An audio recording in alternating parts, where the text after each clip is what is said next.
Hi everyone. आज की class में हम लोग भारतीय क्लासिकल म्यूजिक इंस्ट्रूमेंट के बारे में पढ़ेंगे। उससे पहले मैं आप लोगों को बता दूं कि डेली टेस्ट सीरीज की शुरुआत जो है 5 फरवरी से हो रही है इस बैच की। तो बहुत सारे स्टूडेंट का डिमांड था कि सर एक लो प्राइस में आप डेली टेस्ट की प्रैक्टिस करवाइए जो स्टूडेंट के लिए लाभदायक हो। तो बहुत कम फीस में लगभग मंथली 150 के करीब में जो है आपको ये बैच मिल जाएगी डेली टेस्ट सीरीज। और इसमें आपको जो है 6 बजे आपको क्वेश्चन पेपर पीडीएफ के माध्यम से मिल जाएगी और 7 बजे जो है शाम में इसका डिस्कशंस आपको करवाया जाएगा।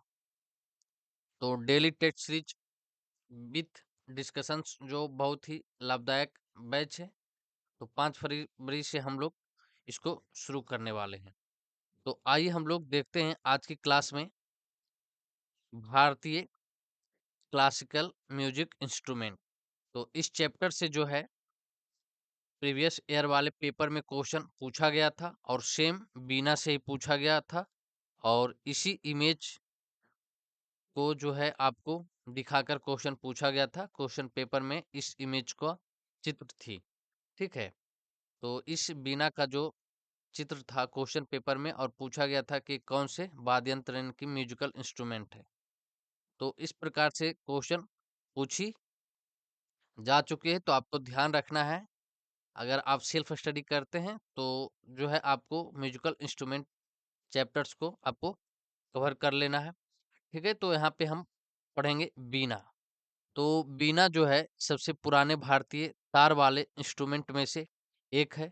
और सबसे बड़ी चीज है आप इसकी बनावट चित्र को याद रखेंगे, क्योंकि अब चित्र के माध्यम से जो है एफटीआई अरुणाचल प्रदेश के हैं या ईटानगर। तो एफटीआई ईटानगर जो है आप प्रीवियस वाले पेपर में पूछा था चित्र के माध्यम से। तो आपको ध्यान रखना है इस सभी म्यूजिकल इंस्ट्रूमेंट का इमेज भी आपको ध्यान में रखना है जो आज हम लोग क्लास में पढ़ेंगे। तो जो बीना है सबसे पुराने भारतीय तार वाले इंस्ट्रूमेंट में से एक है। यह जो है ज्यादातर आपको साउथ इंडियन म्यूजिक में पाया जाता है और भारतीय परंपरा को दिखाता है। सरस्वती बीना कर्नाटक म्यूजिक में सबसे आम है। तो अपने बड़े आकार और खींचे हुए तारों से यह एक गहरी मधुर आवाज निकालती है। कई कहानियों और धार्मिक कहानियों में बीना का जिक्र है। यह ज्ञान और कला की देवी सरस्वती से जुड़ी है। तो बीना की जो टेक्निकल है वो मुश्किल है और इसे सीखने में जो है सालों लग जाते हैं। करीब करीब इसको पूरा सीखने में आपको जो है 2 से 2.5 साल लग जाएंगे। ठीक है। तो बीना इम्पोर्टेंट म्यूजिकल इंस्ट्रूमेंट है और क्लासिकल म्यूजिकल इंस्ट्रूमेंट है बीना। और ये भारतीय सबसे पुरानी म्यूजिकल इंस्ट्रूमेंट पूछे तो वो भी है बीना। ठीक है। तो आप ध्यान रखेंगे और बीना जो है प्रीवियस ईयर वाले पेपर में पूछा गया था आपके। फिर हम लोग देखेंगे सितार। सितार का इमेज आपको यहाँ पे दिया गया है, तो आप ध्यान से इसको कवर करेंगे, देखेंगे। सितार एक तार वाला जो इंस्ट्रूमेंट है। ठीक है। और जो ज्यादातर नॉर्थ इंडियन क्लासिकल म्यूजिक में मिलता है। इसकी गर्दन लंबी होती है, आप ध्यान रखेंगे। इसकी गर्दन जो है लंबी होती है और इसमें जो तार होते हैं 7 तार होते हैं सितार में, आप ध्यान रखेंगे, जिससे गहरी बजने वाली आवाज निकलती है। म्यूजिशियन इसका इस्तेमाल राग और धुनें बजाने के लिए करते हैं। सितार को रविशंकर जैसे आर्टिस्ट की वजह से दुनिया भर में पहचान मिली। तो आप ध्यान रखना है कि जो रविशंकर प्रसाद हैं, ठीक है, पंडित रविशंकर प्रसाद, तो ये क्या बजाते थे, इनका जो संबंध है म्यूजिकल इंस्ट्रूमेंट से वो क्या है, वो सितार है। ठीक है। तो सितार को आपको ध्यान रखना है, पंडित रविशंकर से संबंधित। और इसे मेटल पिक से बजाए जाते हैं। इसका आकार सिंपैथेटिक तार इसकी आवाज को यूनिक बनाते हैं। सितार इंडियन म्यूजिक की सबसे जानी मानी निशानियों में से एक है। फिर हम लोग देखेंगे सरोद। ठीक है। सरोद देखिए यहाँ पे आपको इमेज में दिया गया है, तो किस टाइप का है। वो भी आपको ध्यान रखना है, क्योंकि जब इमेज से क्वेश्चन पूछता है तो वहाँ पे आपको थोड़ा-सा, जब आप नहीं जो म्यूजिकल इंस्ट्रूमेंट को सही से नहीं देख पाए हैं, तो वहाँ पे आप गलती करने की संभावना हो जाती है। तो आपको ध्यान से इसका इमेज को आपको ध्यान रखना है। सरोद जो है एक तार वाला इंस्ट्रूमेंट ये भी है, और जो ज़्यादातर हिंदुस्तानी क्लासिकल म्यूजिक में इस्तेमाल होता है। इसमें फ्रेटलेस फिंगर बोर्ड और मेटल के तार होते हैं, जो इसे एक दिल को छू लेने वाली और दिल को छूने वाली आवाज़ ये देती है। म्यूजिशियन स्रोत को प्लेक्ट्रम या उंगलियों से बजाते हैं, जिससे स्मूथ नोट्स बनते हैं। इसकी जड़ें जो अफगानिस्तान में है, तो अफगानिस्तान से संबंधित जो है स्रोत की कुछ जो है संबंध रही है, ठीक है, लेकिन यह इंडिया में डेवलप हुआ पूर्ण रूप से।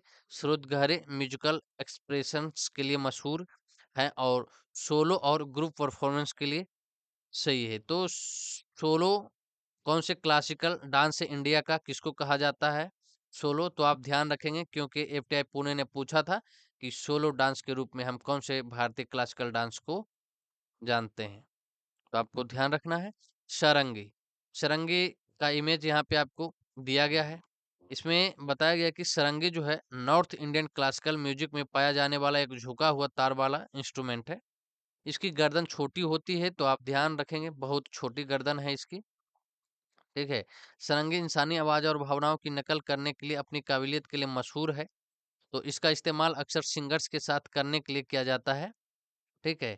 इस इंस्ट्रूमेंट को ध्यान से चलाने की जरूरत होती है, जिसमें अलग अलग सुर निकालने के लिए उंगलियों से तारों को दबाया जाता है।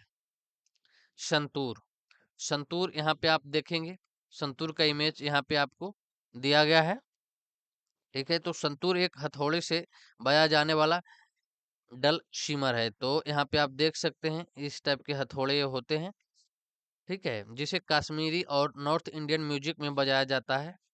इसमें लकड़ी के फ्रेम के कई तार खींचे होते हैं, और म्यूजिशियन तारों पर जो है लकड़ी के छोटे हथौड़े से मारते हैं, ताकि हल्के बजने वाले सुर निकल सके इससे। और संतूर अपनी हल्की और सुकून देने वाली आवाज के लिए जाना जाता है। इसका इस्तेमाल क्लासिकल, लोक और फिल्म म्यूजिक में किया जाता है।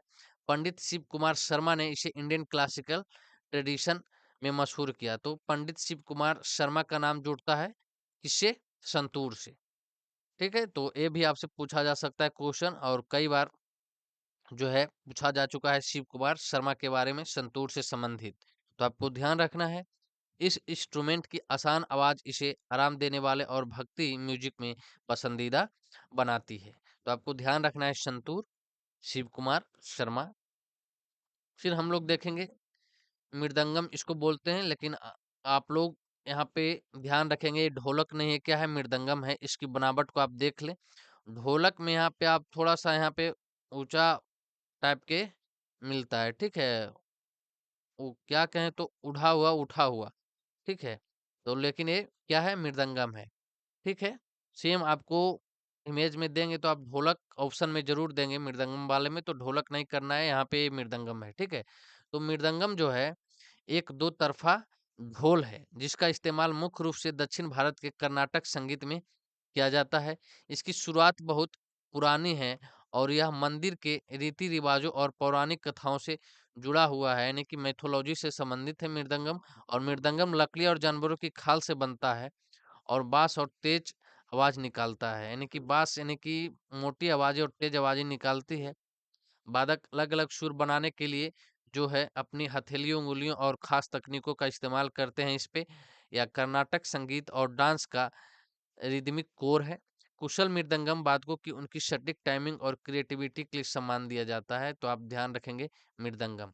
अब हम लोग यहाँ पे देख लेंगे कुछ इंपॉर्टेंट चीजें कि कुछ भारतीय क्लासिकल म्यूजिक के लिए टॉप इंस्ट्रूमेंट, जैसे कि आपको यहाँ पे दिया गया है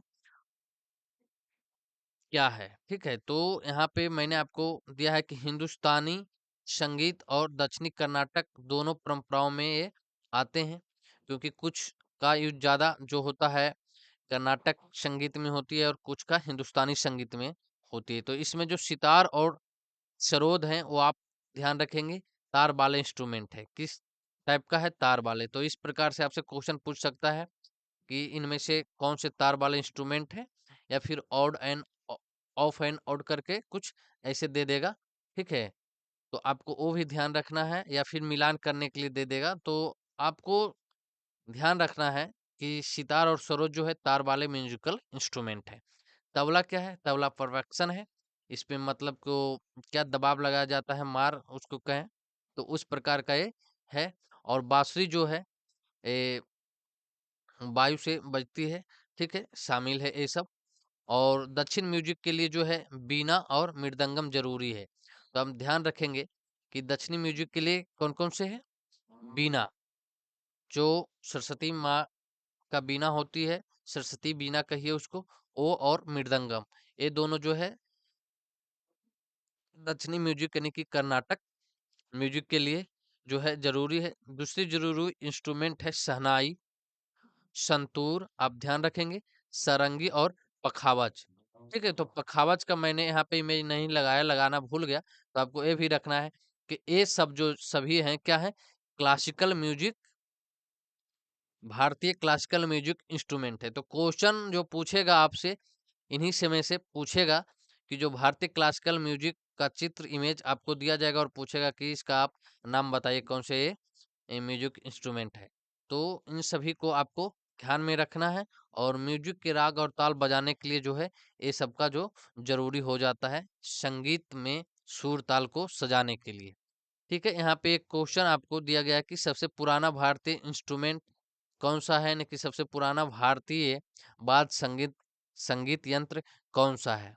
ठीक है, तो बीना को जो है आमतौर पर सबसे पुराना भारतीय संगीत यंत्र माना जाता है। ठीक है, musical instrument, oldest Indian musical instrument जो है वो क्या है, बीना है। ठीक है, तो बीना का जिक्र भारत की वैदिक लिखावटों से मिलता है। इसकी जो पुरानी है पहचान है, और करीब जो है ये 3000 साल से भी ज्यादा जो है पुरानी है। ठीक है, तो शुरुआती जो बीना अलग दिखती थी, तो ज्यादातर हार्प जैसी थी, लेकिन वे आज हम जो कई तरह के बीना देखते हैं, जिसमें सरस्वती बीना हो गया, आपको बहुत सारे बीना मिल जाएंगे। ठीक है, तो आपको ध्यान रखना है। तो सबसे पुराना अगर पूछ दे तो बीना हो जाएगी। तो आपको इस चैप्टर्स को जो है कवर करके रखना है, क्योंकि प्रीवियस ईयर वाले में क्वेश्चन पूछा था, और सिंपल जो नमूना दिया गया है आपके क्वेश्चन पेपर में। ठीक है, तो आयोग के द्वारा, तो वो भी आपको यहाँ पे बताया गया कि इस टाइप से क्वेश्चन मैं पूछूंगा। तो आपको ध्यान रखना है, और आप खुद से प्रिपरेशन करते हैं।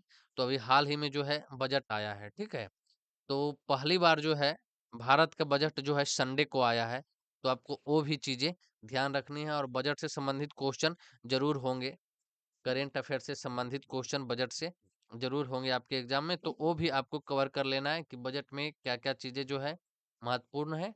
ठीक है, तो नहीं समझ में आता है तो करीब करीब आप 15 फरवरी तक का जो है करेंट अफेयर्स जो है आपको कवर करना पड़ेगा, क्योंकि और वहां तक आप कवर कर लेंगे तो जो नया जो अप टू डेट हुआ है करंट अफेयर्स, वो आपसे नहीं छूट पाएंगे। बाकी आप प्रीवियस ईयर वाले जो है 2025 का तो आपको करके ही जाना है, क्योंकि वहां से भी क्वेश्चंस हो सकते हैं। तो आप पढ़ते रहें, खुश रहें। हम लोग जो है फिर नेक्स्ट क्लास में आपसे मिलेंगे।